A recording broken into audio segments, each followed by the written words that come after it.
د نبی صلی الله علیه وسلم د دور نه مخکې یو څو هلکانو د وزیرانو بچیانو پادشاهانو کورنۍ و شهزادګان به ورته ویله هغو ته عیاشي ازاده وه هغو نشې تماشې کولی شولې هغو سره موټران ډېر و حکومت د هغو تابع و جنکۍ غوښتې جنکۍ میلاوېدلې او که بنګلې غوښتې بنګلې میلاوېدلې لیکن په دې خبره قانع یو چې ځواني د عبادت نوم دی وطن کې کفر او شرک او بدعات او رسومات الله د دین مخالفت کله چې مخالفت و د دې کلي نه ووتل او د زړه طرف ته لاړل حکومت څو ځل را وغوښتل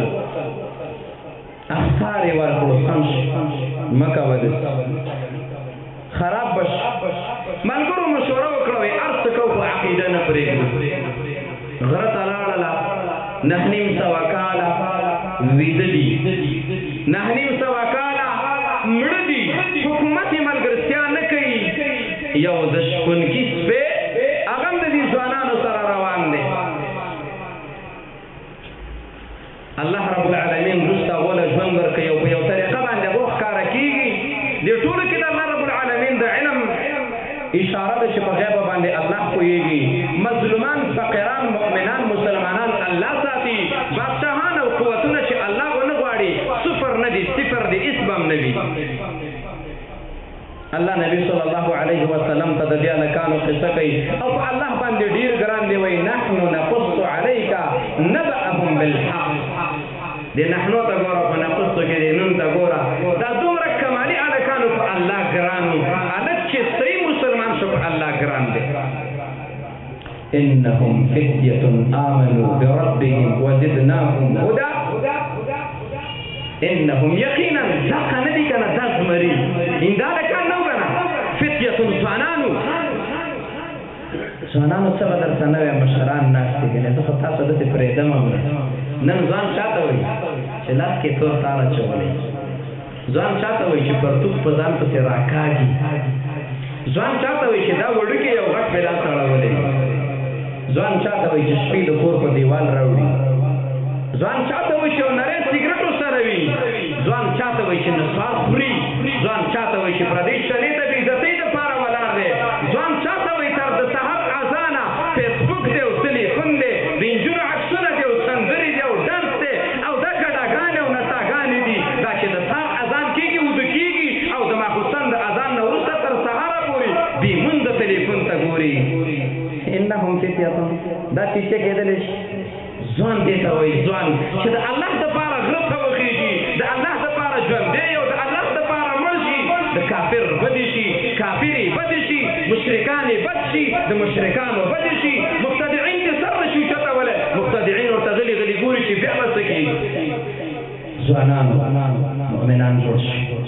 کلک داعیان جوړ شي کلک قاریان جوړ شي کلک امامان جوړ شي کلک سلفیان جوړ شي د هغه سلفي شیخ شهید جمیل الرحمن د هغه په قدم قدم کېږدئ هغه ځوان چې سنګر یې آباد کړی و هغه ځوان چې منبر یې آباد کړی و هغه ځوان چې قلم خدمت یې کړی دی نن په خاورو کې پروت دی پردي وطن کې پروت دی چا ظالمانو شهید کړلو لیکن زما شانتې داعي هغه وایي شیخ شهید جمیل الرحمن رحمه الله د ده چې ډېرو علماو نه به دا خبره واوري ده کې ځواني پرته وه څه په پېژوالۍ نه یادوي په ده کې ځواني پرته وه او ځواني څه شی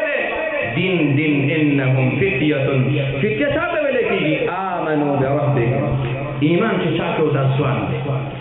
او بیا الله فرمایي وزدناهم هدى دې په الله غیرت وکړو د هلکانو پاچاهي د الله دپاره پرېښودله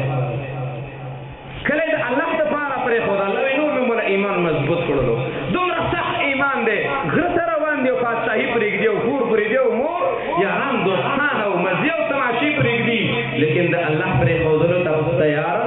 نه دي نو ځوانانو څه مو فکر دی تعلق به د چا په نوم کوو د الله په نوم باندې څوک چې د الله دشمن شو نو بعد النصیحه او بعد الدعوه د هغې مخالفت به کوو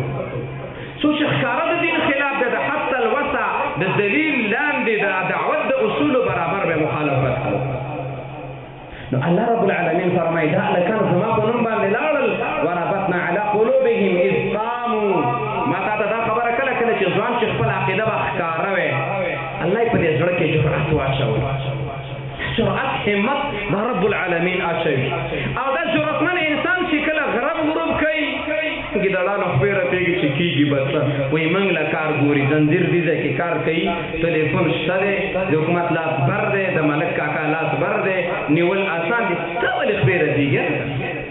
ته خو هسې ورخطا شوې ډېر کراتې خلک ورخطا شي خو ورخطا کېږي څوک چې رکو سره ډېر تعلق لري هغه پردی خپلې نه پردو رکو سره چې د تعلق لره که نه شپه به ورځ کې ورځ به شپه کې دومره په طریقه چې دا نور به ورخطا کړي اوس دې هلکانو ته ګورئ ښه غره ته تلي دولت خلاف دي په صحیح خبره خلاف دي هغه کفري او مشرک قانون دی مخکې چې لاړله بېرته یې راوغوښته وایي راشئ سبا یې راغوښتي دي د خپل نظر نه اوړئ که نه اوړئ همیشه دپاره موحدینو ته صحیح مسلمانانو ته دا سوال متوجه دی چوپ کېږي که نه شاته کېږي که نه نو څه به وی فقالو زما فکر خو دا دی د کم علم مطابق فقالو نو چې څنګه ورته وویل چې شاته کېږي که نه نو سمدستې ورته ویل غوږ کېږده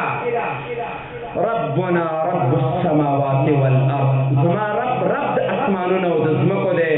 لن ندعو من دونه الها هېڅکله د الله مخالفت نه کوم هېڅکله شرک نه کوم او بالفرض والتقدیر یا د زنځیر ګزار را باندې ډېر یا لالچ راغی پویه نه شوم خطا شوم لقد قلنا اذن شططا نو ډېره سپېره خبره مونږ کړې دا خبره